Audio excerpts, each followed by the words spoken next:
చేసిన కేసులో దర్యాప్తు ముమ్మరమైంది. ఈ కేసులో ప్రధాన నిందితుడు పిన్నెల్లి అరెస్టు కోసం పోలీసులు వేట ప్రారంభమైంది.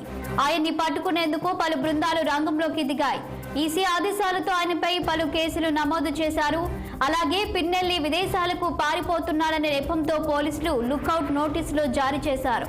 ఇక ఆయన్ని అరెస్టు చేసేందుకు హైదరాబాద్ చేరుకున్న ఏపీ పోలీసులు పిన్నెల్లి సోదరులను అదుపులోకి తీసుకున్నట్లు తెలుస్తోంది. సంగారెడ్డి జిల్లా రుద్రారం వద్ద ఆయన సోదరులను అరెస్టు చేశారని సమాచారం. అలాగే పోతిరెడ్డిపల్లిలో చౌరస్తాలో గన్మెన్ డ్రైవర్తో పాటు పిన్నెల్లి వాహనాలను కూడా CCS-PS కు తరలించారు. ఏపీలోని టిఆర్ నెంబర్తో ఉన్న ఫార్చునర్, బొలెరో, ఇన్నోవా వాహనాలు PS కు తరలించారు. ప్రస్తుతం ఏపీ పోలీసులు కూడా సెంట్రల్ క్రైమ్ పోలీస్ స్టేషన్లోనే ఉన్నారు. ఇక ఇదే అంశంపై మరింత సమాచారం మా ప్రతినిధి శ్రీనివాస్ ఫోన్ లైన్ లో అందించడానికి సిద్ధంగా ఉన్నారు. చెప్పండి శ్రీనివాస్, ఇక పిన్నెల్లి అరెస్టు వ్యవహారంపై అప్డేట్స్ ఏంటి?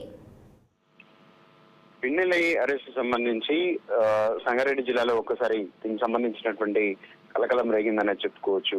అయితే నిన్న రాష్ట్ర డీజీపీ ఆదేశాల మేరకు టాస్క్ ఫోర్స్ పోలీసులు గ్రూపులుగా విడిపోయి పిన్నెల్లి రామకృష్ణారెడ్డిని, ఆయన సోదరులను, ఆయన అనుచరులను పట్టుకునేందుకు తీవ్రంగా వాళ్ళు వెతుకుతున్నటువంటి పరిస్థితి కనిపించింది. అయితే ఈసీ ఆదేశాల మేరకు పోలీసులు దీన్ని ఒక సవాలుగా స్వీకరించారు. అదేవిధంగా కఠినమైనటువంటి ఆదేశాలు ఉన్న నేపథ్యంలో పోలీసులందరూ కూడా ఎవరైతే టాస్క్ పోలీసులు ఎవరైతే ఉన్నారో వాళ్ళందరూ కూడా హైదరాబాద్ కు చేరుకొని ఇక్కడ రామకృష్ణారెడ్డికి సంబంధించినటువంటి కథల పైన వాళ్ళు స్పష్టమైన సమాచారంతో సంగారెడ్డి జిల్లాలోని రుద్రంలో మాట వేసుకొని వాళ్ళు ఉన్న సమయంలో పిన్నెల్లి రామకృష్ణారెడ్డి ఈ ప్రాంతం గుండా కర్ణాటక వెళ్లేటువంటి అవకాశం ఉందనేటువంటి అనుమానం వ్యక్తం చేస్తూ ఇక్కడ వాళ్ళు మాట వేసి ఉన్నారు. అదే సమయంలో అక్కడికి పిన్నెల్లి రామకృష్ణారెడ్డి వచ్చినట్టుగా సమాచారం అందుతుంది. అయితే ఆయన డ్రైవర్ ని, గన్మెన్ ని అదుపులోకి తీసుకున్నారు. ఆయనకు సంబంధించినటువంటి వాహనాలను కూడా వాళ్ళు స్వాధీనపరుచుకున్నటువంటి నేపథ్యంలో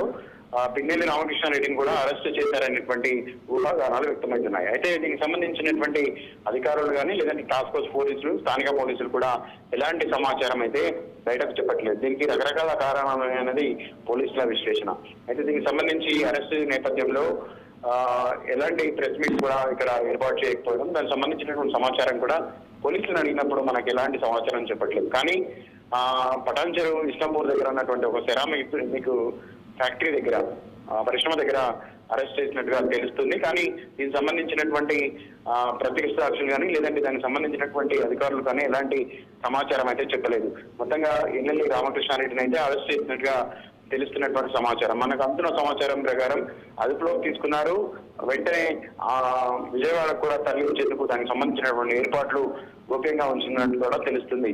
అయితే విజయవాడ చేరుకున్న తర్వాతనే అక్కడనే మీడియా సమావేశం ఏర్పాటు చేస్తారా, లేదంటే ఈసీకి ఆదేశాలు జారీ చేసిన తర్వాత దాని ప్రకారం ప్రెస్ మీట్ పెడతారా అనేది వేచి చూడాల్సినటువంటి అంశంగా కనిపిస్తుంది. అయితే పోలీసులు దీన్ని గోప్యంగా ఉంచడానికి రకరకాల కారణాలు అయితే చెప్తున్నటువంటి పరిస్థితి. అయితే అరెస్ట్ చేశారు అనేది సమాచారం అందుతున్నప్పటికీ కూడా దాన్ని అఫీషియల్ గా పోలీసులు కానీ లేదంటే దానికి సంబంధించినటువంటి టాస్క్ ఫోర్స్ ఆంధ్రప్రదేశ్ సంబంధించినటువంటి పోలీసులు కానీ దానికి సంబంధించినటువంటి సమాచారం ఇవ్వకపోవడంతో ఇది ఒక కొత్త చర్చకైతే తెరలేపిందని చెప్పుకోవచ్చు. Thank you Srinivas.